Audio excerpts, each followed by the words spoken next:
Assalamualaikum warahmatullahi wabarakatuh. Om Swastiastu, Santi Waalaikumsalam. Nama Budaya. Bagaimana kabar rekan-rekan semua? Mungkin ini baru pertama kali kita menjalankan kuliah daring.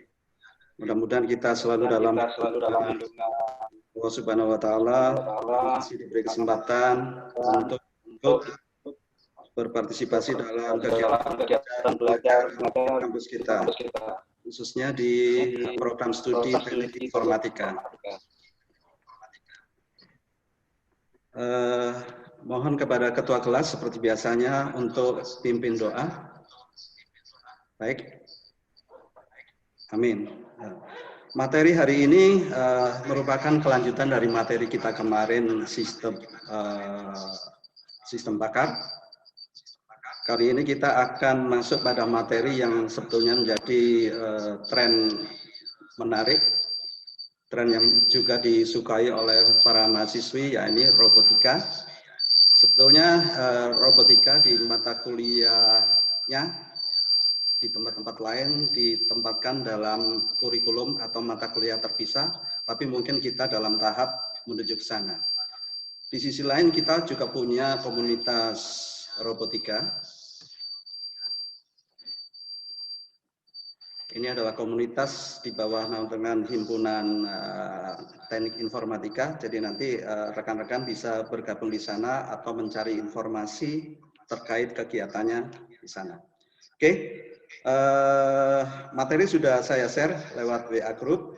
Jadi kemungkinan besar Anda sudah baca-baca walaupun mungkin sedikit.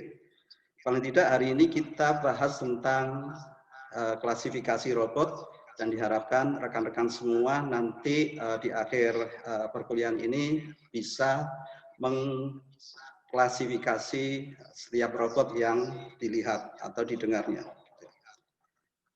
Oke, saya akan share materi yang telah saya share di grup WA. Mungkin sudah tampak.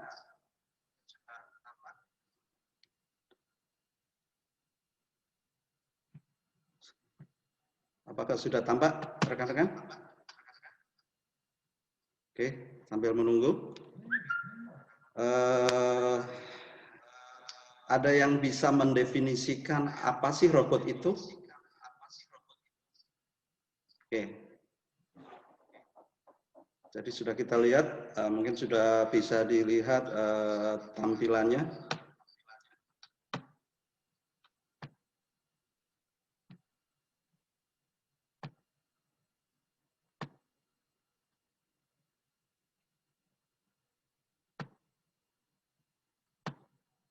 Baik, saya ubah mode-nya jadi slide. Ada yang bisa merespon apa itu robot atau robotika lah gitu.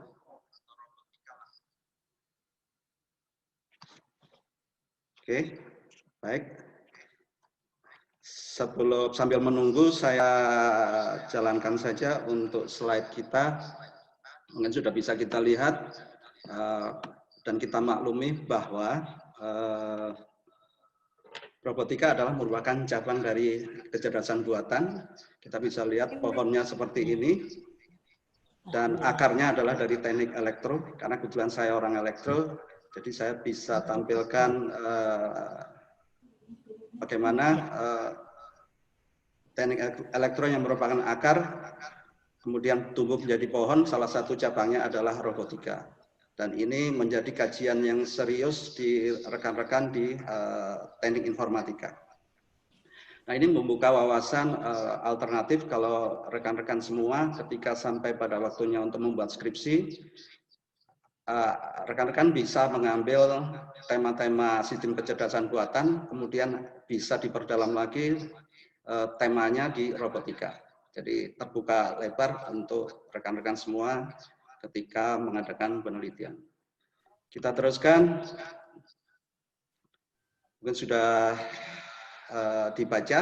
Jadi pertanyaan awal saya tadi, apa itu robot? Ternyata robot adalah berasal dari bahasa Cekoslowakia yang artinya adalah kerja cepat.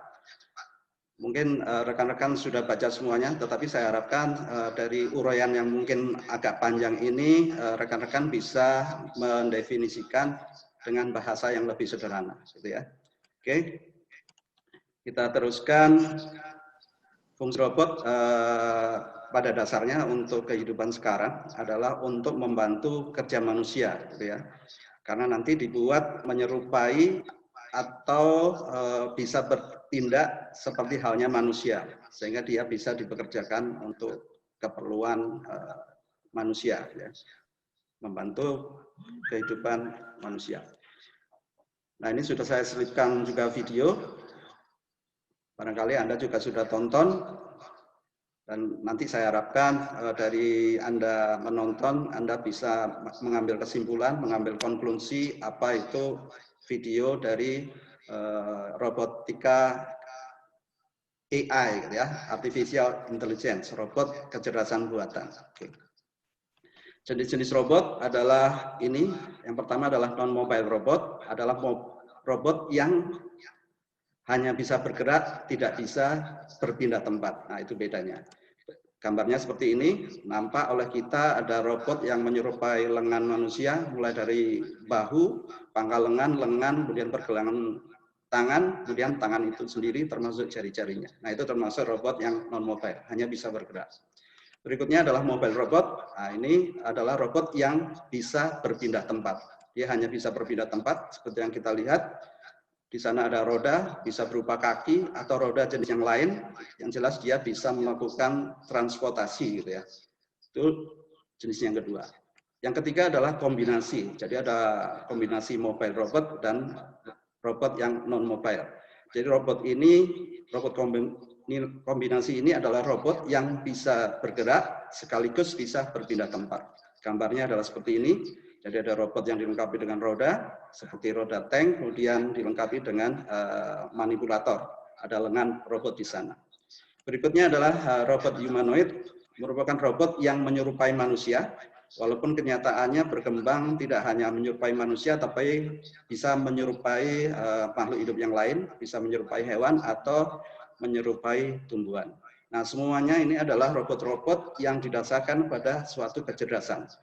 Kecerdasan tidak hanya dari manusia, bisa dari hewan atau tumbuhan. Barangkali itu. Nah, ini adalah uraian bagaimana jenis robot yang untuk non-mobile. Jadi robot yang hanya bisa bergerak. Contoh-contohnya banyak di industri, diberdayakan untuk keperluan manufacturing, pekerjaan yang lumayan membosankan kalau dilakukan oleh manusia. Nah, robot akan terhindar dari sikap-sikap seperti itu, sifat-sifat manusia yang gampang lelah, emosional, dan sebagainya, yang menyimpan masalah-masalah di kehidupannya. Nah, itu tidak dialami oleh robot. Maka robot bisa dipekerjakan seperti ini. Ini sama, robot-robot yang diberdayakan di manufacturing. Kemudian robot-robot yang jenis ini pada dasarnya terdiri dari 4 komponen utama yang nanti saya harapkan dari rekan-rekan bisa menjelaskan komponen-komponen ini, komponen-komponen robot ini, karena ini merupakan komponen yang utama, yang pokok dari suatu robot. Yang pertama adalah manipulator. Manipulator adalah dengan konotasi positif, artinya memanipulasi bagian tubuh manusia, utamanya adalah mulai dari bahu, pangkal lengan, kemudian siku, kemudian lengan, kemudian pangkal tangan, dilanjutkan dengan tangan termasuk jari-jari. Itu adalah manipulator. Jadi manipulasi bagian tubuh manusia. Berikutnya adalah sensor. Ini sensor juga merupakan tiruan dari manusia. Karena manusia punya panca indera, punya 5 sensor. Sensor bisa melihat, bisa mendengar, bisa mencium, bisa merasa, bisa lidah, bisa merasakan cita rasa. Itu adalah sensor utama dari manusia. Jadi robot dilengkapi dengan itu. Kemudian ada aktuator. Aktuator di sini adalah pada robot adalah sebagai penggerak, bisa motor listrik, gerakannya bisa berputar atau bisa translasi, artinya bisa bergerak kanan kiri atau atas bawah atau diagonal. Oke, itu aktuator. Ini juga meniru manusia. Hanya manusia, tidak ada motornya, tetapi manusia bisa bergerak, itu jelas. Kemudian controller. Nah, controller ini merupakan paket karena manusia dilengkapi dengan saraf, dilengkapi dengan otak, memori, di mana otak bisa memerintahkan melalui jaringan saraf untuk menggerakkan apapun atau merespon sesuatu. Kalau dia mendengar suara, dia mengirim ke otak suara apakah ini. Kalau dia mencium sesuatu, dia akan ingat aroma apakah ini. Kalau dia melihat sesuatu, dia merasakan panas atau merasakan dingin, dia akan tersimpan di otak. Nah, seperti itu paket dari suatu robot. Jadi ada 4 komponen utama yang menyerupai bagian tubuh manusia. Nanti bisa menyerupai juga tidak hanya manusia, bisa hewan atau tumbuhan. Berikutnya sudah ada baca, ini hanya uraian tentang komponen-komponen tadi. Kemudian ada mobile robot, seperti yang dikatakan tadi, ini adalah robot-robot yang bisa berpindah tempat. Ini ada robot yang bisa berpindah tempat, tetapi ternyata dibedakan menjadi 3 jalur. Yang kita lihat adalah jalur darat, jadi robot mobile yang berpindah tempat, tetapi dengan jalur darat. Kita bisa lihat aneka rodanya seperti itu. Berikutnya ada robot yang bisa berpindah tempat.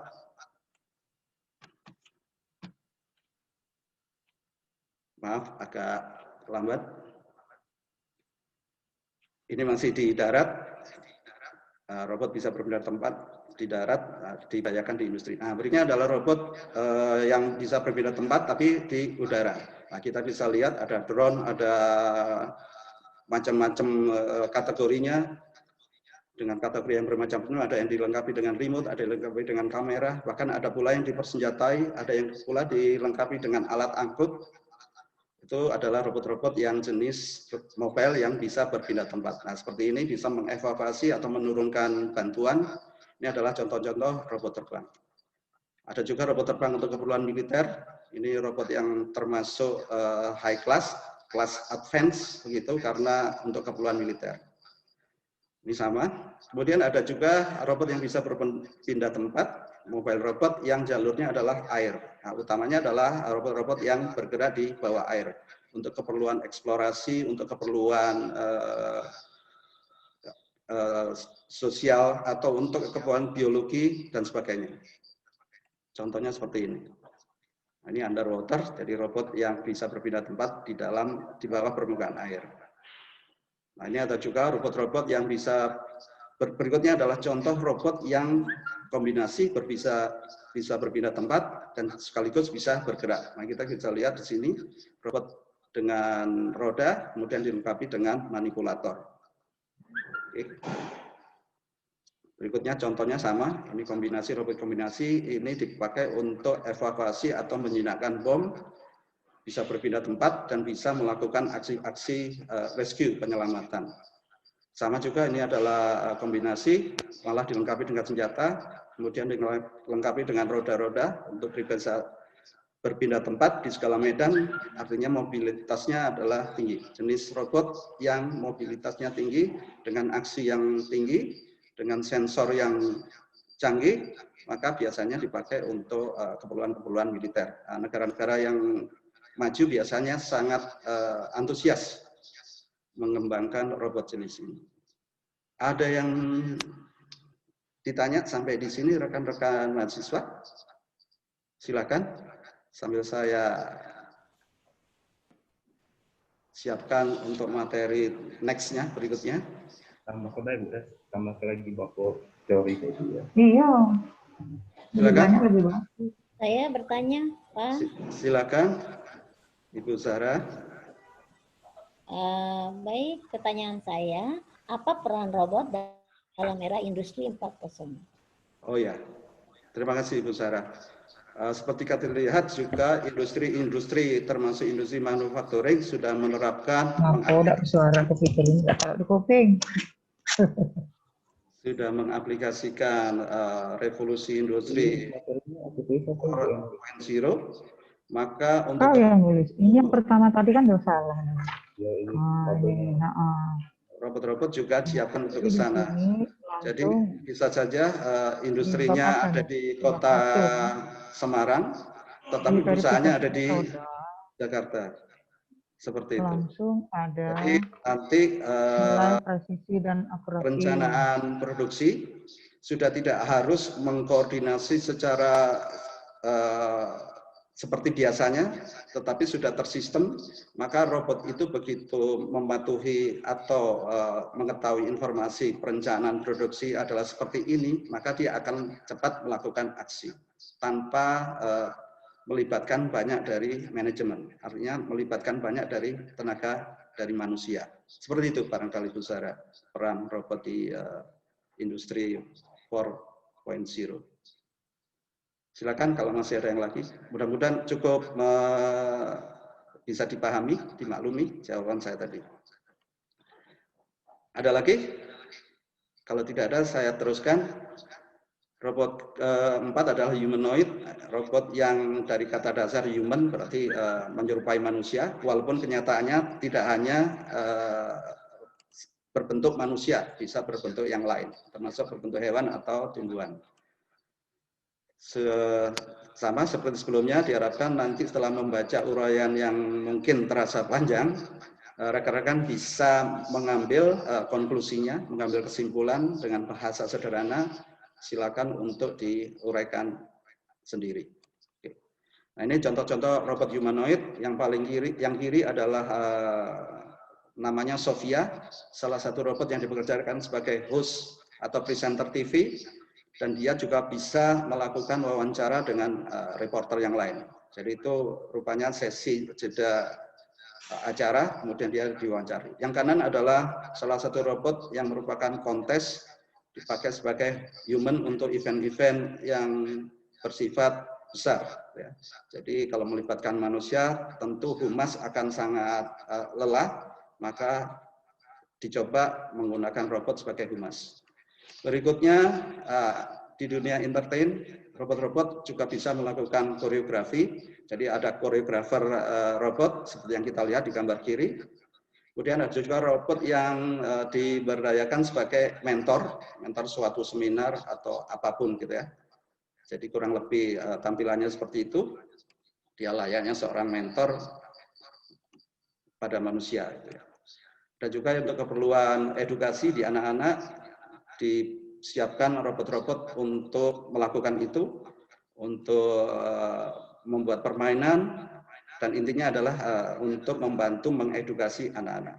Tampilannya seperti itu kira-kira.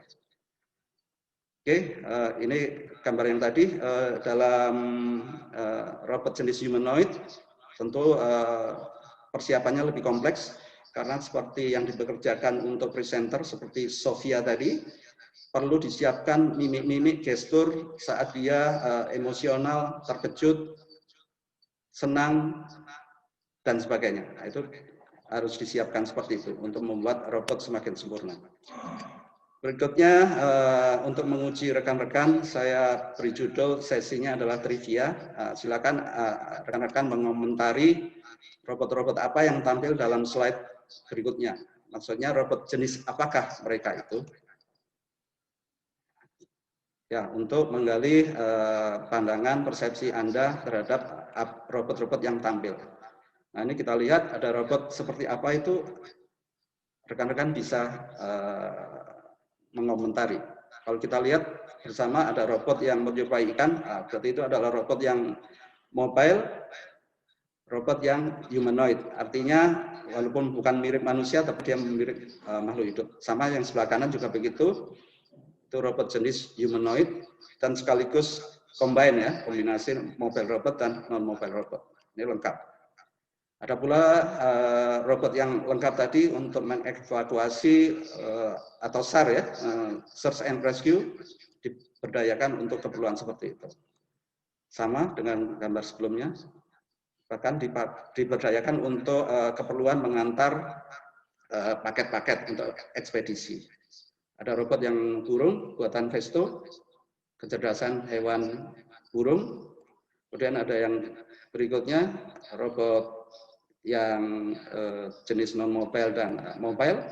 Bahkan ada moncong atau laras di sana. Dia tidak hanya bisa berpindah tempat, tidak hanya bisa bergerak, tetapi juga melakukan aksi.